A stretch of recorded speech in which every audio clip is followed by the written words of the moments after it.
Carmen. I'm Cheryl's sister. This is my nephew, Cheryl's son. It's Jason.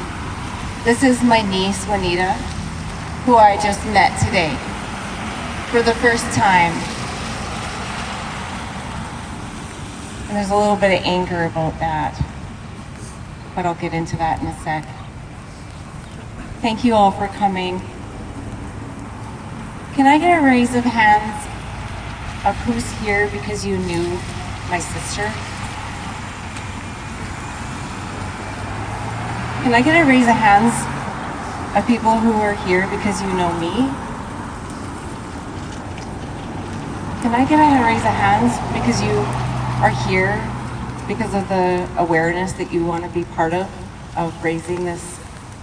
Okay, great, okay, thank you for that. I just wanted to know who my audience was. I'm gonna start by telling you how sad I am. I'm so sad that I didn't get to know my sister. I didn't know that she was homeless. In order to keep my head on straight, I needed to keep the past buried and estranged from my family. I had to break the cycle, and I couldn't have those triggers. So I was robbed of knowing my family. My sister was 3 years older than me, and we grew up with 2 older brothers and 1 younger brother, and both our parents for the most part, and we mostly resided here in Williams Lake. Our dad was charged with perverted and indecent type acts 4 times before I was even born in 1970. And in 1977, he was charged here in Williams Lake for acts down at Scout Island and was banned. He was publicly banned from parks, playgrounds, and beaches. But they forgot about the ban in my own house, in my own yard. We had a pool in the backyard, and I went to school with kids telling other kids, Carmen's dad made a pass at me, and they all laughed at me. We grew up, and we saw our father beat our mother. He beat our brothers. He sexually abused my sister and I, and some of my brothers and cousins. And I'm sure he only knows the extent of that victim list, and I'm sure it's longer than any of us want to think about. My sister tried to protect me. She would fight but didn't win. And I learned not to make trouble. So I masked the pain, and my personality took on a happy and well-adjusted persona. As much of you know me, right? You know that that's the mask I wore. Well, I'm not hiding anymore.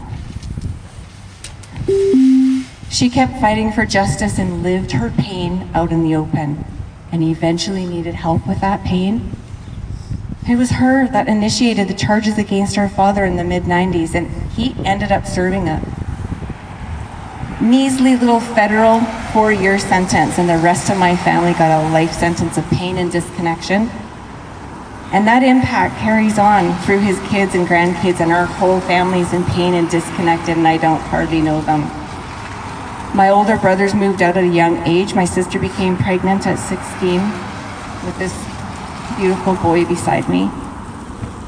And she moved out, and I moved out by the age of 15 to save myself from my dad because the abuse would just not stop.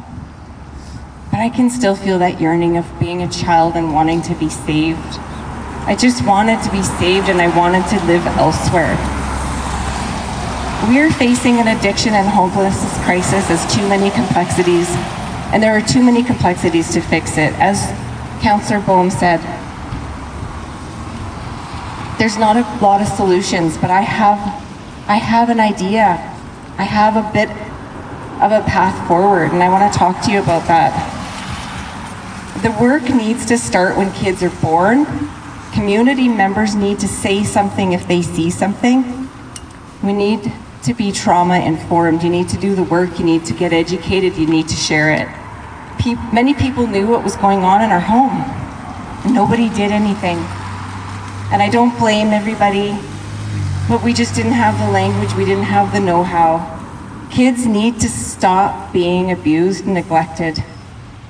You may think that you're being a good parent because you don't, or that you were a good parent because you didn't physically or sexually abuse your kids.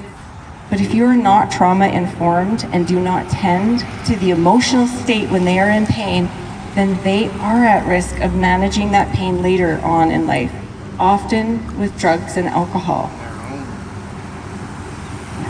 And we need to put more efforts and resources into educating parents and protecting kids. We have an anti-bullying day once a year. We all wear pink shirts. But we don't step in when parents bully their own kids. It's too taboo to stop somebody when we see someone berating their child because they're frustrated with them. And that causes them pain, and sometimes they reach for something to numb that pain because they don't know how to deal with it. They're not given the tools when they're young. Seen a Bruce Willis movie? Come on. Kids need to be empowered, and they need to be allowed to feel their emotions. We can educate a whole society to mask up and social distance. And we can educate a society on how to tend to kids' emotional states so that their painful events in life do not end up being trauma. These conversations need to start becoming common. We need to start calling each other out when we don't, we call each other out now when we don't recycle or put a seatbelt on. Add speaking up to kids to that list.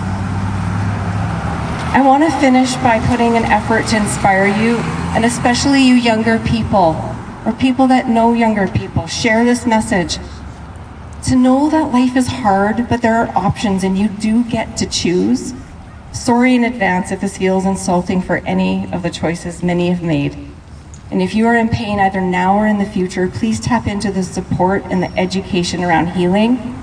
You can heal your past wounds with help. We are born with a remarkable system, and healing from trauma is possible. You have to know that first, and you have to understand that.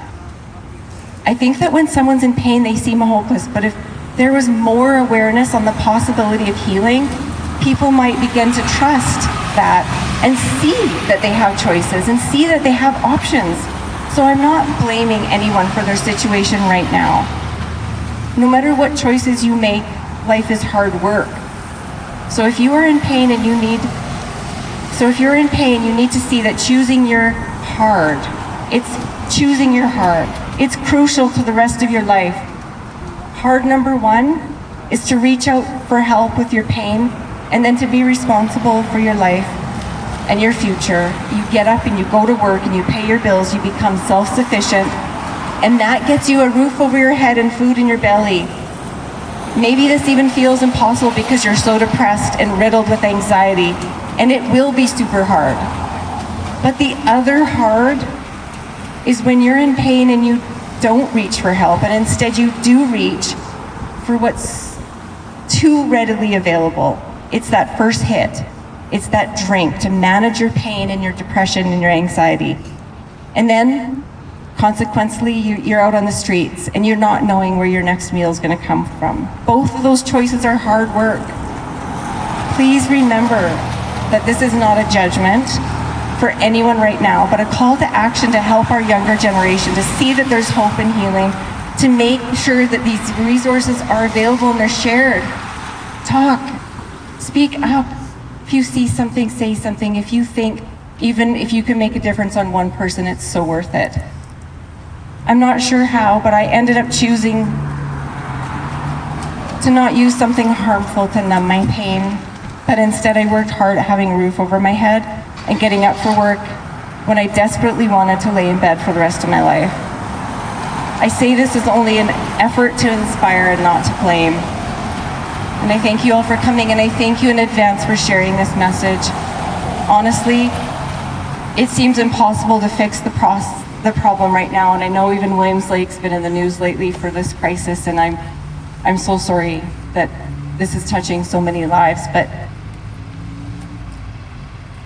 we need to start working on the next generation. We need to be putting all our efforts there. These kids that are growing up now, they need all of us to wrap our arms around them. Thank you for coming, and I think I'm gonna hand it over to Stuart because I'm not sure how the rest of this event is supposed to go. And I can't believe I have the strength to do this, but you know what? I put myself out on Facebook and I asked for people to help give me support and give me strength, and it's really worked because here I am. How long has it been since I've seen you? It's been years. How long has it been since I've seen you? It's been too many years. We've been estranged, and I had to keep that way to keep myself safe, and I have so much guilt and shame over that, but I did it to survive, and here we are It's not all now. on you. I love you.